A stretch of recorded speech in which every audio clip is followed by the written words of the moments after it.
I was so bogged down with the memorizing of the dates and all the details that I really missed out on how rich and fun it is to learn about history.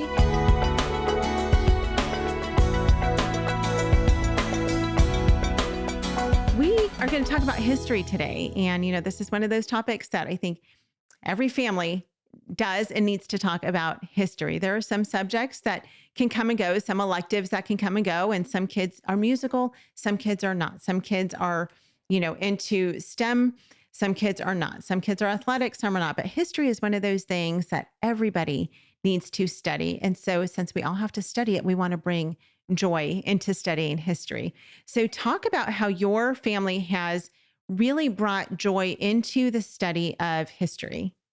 Yeah, well, I guess I would start by saying I really didn't love history as a student, as a child. I was so bogged down with the memorizing of the dates and all the details that I really missed out on how rich and fun it is to learn about history. And so I have really loved my second education, homeschooling my kids, and I've learned so much. And I think history has become one of, if not my favorite subject. I love to learn about it. And like you said, not repeat the mistakes, Yeah. raising a generation that will hopefully learn from history.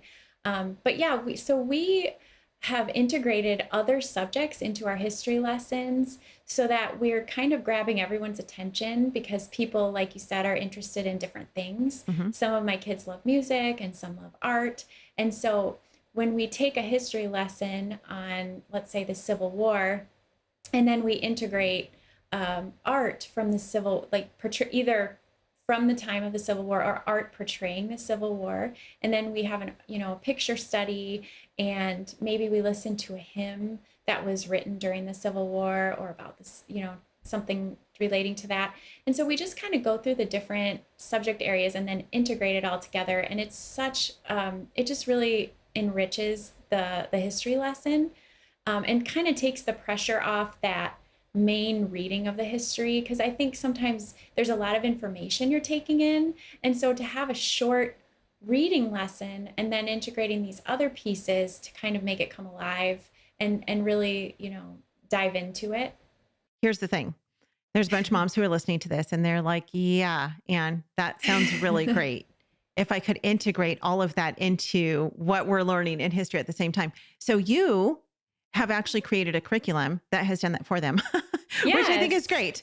And here, on the Schoolhouse Rock podcast, one of the things that we really strive to do is provide the resources that homeschool families need in order to successfully homeschool our kids and point them to Jesus. And so tell us about your curriculum. And I know obviously you integrate all of those things, but kind of walk us through what you've done. And this was, I think you said this was a result of your co-op and teaching different, teaching your kids first, right? Yeah. And then leading your co-op. Yes. So I am using this in my home with my kids and have loved what we're doing. And then I kind of organize this curriculum for our co-op. And what I'm trying to do is integrate a lot of Charlotte Mason's ideas around this subject of history at a certain time in a certain place. So what the curriculum is right now is early America. And so what I've done is I've gone around and found the best, well, I mean, it's hard to say but excellent artists and Mhm. excellent hymns. And so all of these things are pieced together around early America. And so as you're going, you encounter all these different variety of things that really make it come alive. So the literature that the students are reading, it's for first through eighth grade. It's a Okay. family style book. And so you get one book for the whole family, and then it differentiates between those elementary and middle school ages. And then there's a supply list. So you'll get literature that corresponds with it. And so the literature is either written during early American times or about early American times. And the hymn study, there's handicrafts from early America. And so everything that you would want in your educational feast for your child is provided here, but not in an overwhelming way. It's not every day you have to do this whole list of things. In fact, it's every week. Here's your Okay. list. Oh, And wow. so it really allows you to kind of takes away that overwhelm of feeling Mhm. like I have to meet these goals every day. And if I get behind this day, then I'm behind. And so you have the whole week to kind of uh, to get to this in the order that you would like to do it in. And so you can kind of simmer on it for the week. One thing that I've heard you say is that joyful history lessons encourage lifelong learning. Explain that. I think that, history, the Bible is history, and everything that happened before yesterday is history. And so Yeah. I think we'll never get to the end of learning all of that. Even if the Bible's history is all we were focusing on, it would take more than our lifetime to really dig into all of that. And so I think igniting an interest in the different aspects of history will create people to be hungry for more, because there's Mhm. more to learn, and there's different angles and different perspectives. And so I think when we have joyful history lessons, we don't create students who say, I can't wait till I never have to do this again when I Right. graduate, but to say, oh, this is how I want to learn when I'm an adult. And so I really do have that in my mind when I homeschool my kids, and when I create curriculum and do things for our co-op, is how can we set up children so that they carry these habits into their adult life? How will Yeah. they love to learn as adults? And so that's definitely a heart of education, I think. Yeah. Yeah. Yeah. Well, it's the same with God's word too. We Yes. can make it really, really boring to where they think, Mhm. I cannot wait for this to be done and over with.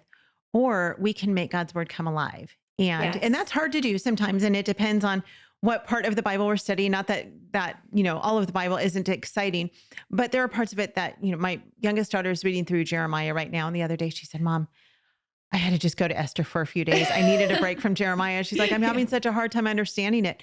But she's 12. And I'm like, baby, Mhm. join the club. I have a hard time understanding Jeremiah too.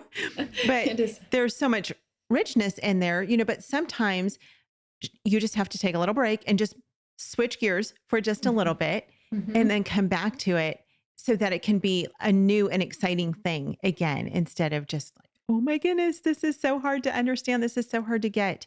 And so I think whether it's history or Bible, which of course, like you said, the Bible is history, Mhm. finding ways to create an environment so that that can be exciting for Mhm. our kids. And it's not like they're going to be giggling and, doing hand claps throughout all of their history lessons and Bible lessons. Right. But you talked about using books to teach history. And earlier, I think it was on Monday's episode or maybe yesterday's episode, you talked about using living books. And that is one of the most important ways. And one of the best ways we can teach history is you just read to your kids Mhm. and they grasp it, they understand it, because then it becomes real to them. Then it's a story. It's not just Mhm. a textbook with a bunch of, points and dates that they have to memorize.